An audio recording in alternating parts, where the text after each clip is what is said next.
O amor em Vinland Saga é algo muito complexo de tentar se explicar. Basicamente, ele é composto por dois lados completamente opostos: o dos nórdicos e o dos guerreiros como o pai do Thorfinn que abandonaram esse caminho. Os vikings comumente tratam seus filhos de forma mais agressiva, mais brusca e até mais dura. E é até compreensível durante aquele contexto, já que eles mesmos preparavam seus filhos para serem pessoas fortes e até mesmo não temerem a morte, já que a crença deles era que morrer era uma honra. Enquanto que outras pessoas, por exemplo, os escravos ou os mesmos civis comuns que não guerreavam, não eram nórdicos, talvez até os ingleses, eles possuíam um pensamento completamente diferente, o que é mostrado em Vinland Saga. Canute não é um bom exemplo, já que ele mesmo não tem uma boa relação com seu pai, e também quando sua relação com ele é desenvolvida, são em poucos casos.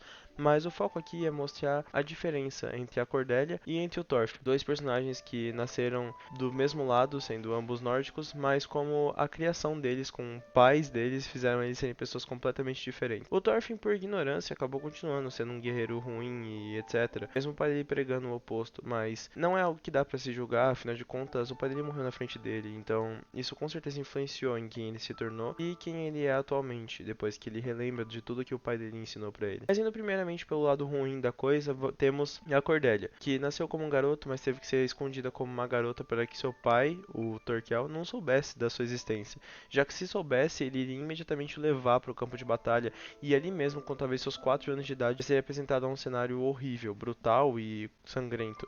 E sabendo disso, sua mãe prezava pela sua segurança, então fingiu de uma garota e assim foi enquanto ela crescia. Porém, depois do tempo, ela começou a crescer demais, eles tiveram que fugir e, enfim.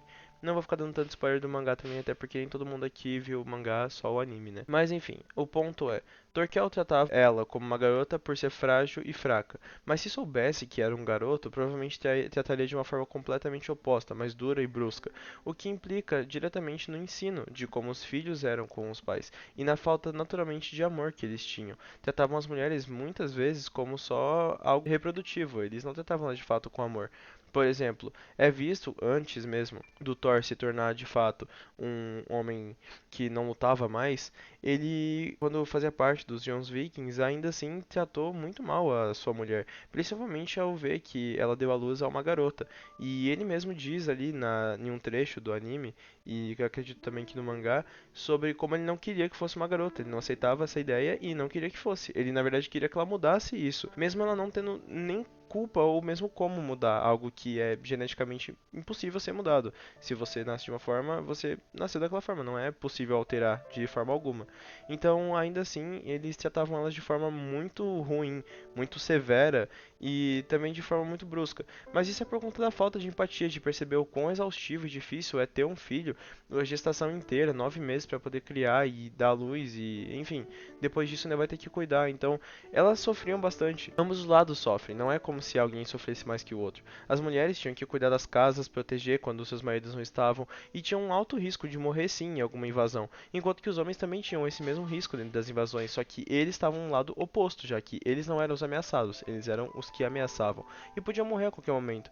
E também eles viviam brigando e lutando por aí, o que resultaria em várias mortes desnecessárias no decorrer do tempo. Mortes essas que poderiam ter sido evitadas se eles não fossem tão ignorantes, o que implica de novo nessa questão do amor, porque se eles tivessem um pouco mais de amor, um pouco mais de empatia, eles não só tratariam suas esposas melhor, como eles também tratariam os outros melhor, o que implicaria diretamente na filosofia do Thorfinn, de evitar inúmeros conflitos. Mas como Cordelia nunca teve acesso a isso, ela teve pelo menos o da sua mãe. E sua mãe, diferente dos homens, as mulheres nasciam naquela época mais empáticas por conta de suas próprias mães, que tratavam muito bem.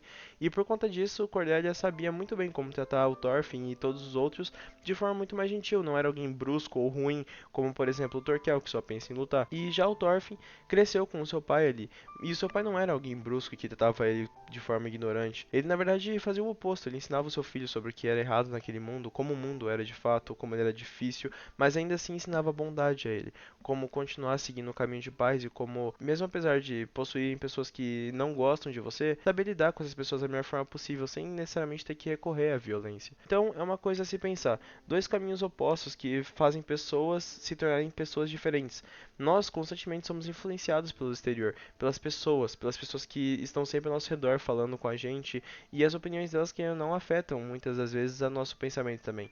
Isso está diretamente ligado também ao nosso amadurecimento, já que ideias novas criam pensamentos novos, e pensamentos novos geralmente criam atitudes novas. Então, tudo isso faz com que nós mudemos muito de pensamento. E é por isso que os vikings são tão autônomos, eles continuam sempre da mesma forma, eles não mudam, eles continuam sendo agressivos porque sim, porque eles foram criados assim e eles continuaram sendo assim.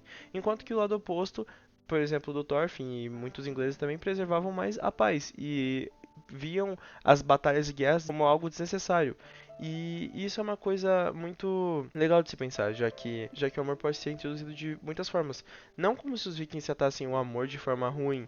A forma que eles tratavam o amor na cabeça deles era boa, já que eles estavam preparando seus filhos para o mundo. E proteger eles para que eles se tornassem guerreiros mais fortes também é um gesto de amor. Então, no final das contas, ambos os lados amam, só que um dos lados ama de forma errada e diferente comparada à outra. Mas, de qualquer forma, ambos os lados amam, porque amor é o ato de você cuidar de alguém. E por mais brusco que seja, se aquela pessoa está sendo cuidada, protegida, e você pensa naquela pessoa em proteger ela, você já está amando. Então, amor é uma coisa muito difícil de definir alguma palavra, definir de alguma forma, mas ainda assim, amar de forma não agressiva e muito mais empática e carinhosa é muito melhor, claro, sempre vai ser, do que amar da forma bruta que eles amavam os seus filhos. Enfim, esse vídeo aqui foi um vídeo que eu queria debater um pouco sobre o que o amor faz de fato com as pessoas e como as pessoas reagem a esse amor, como ele molda as pessoas e qual o ponto de vista do amor de verdade, se é do jeito que os vikings tratavam mesmo, ou se é de outra forma, ou se é da forma que o Thorfinn e outros personagens eram tratados. Cada um tem a sua opinião diferente. Creio eu que ninguém vai ter a mesma opinião sobre os vikings terem tratado seus filhos de forma positiva, até porque isso foi um costume muito abandonado, né? Apesar de muitas pessoas ainda hoje tratarem seus filhos, né, de formas agressivas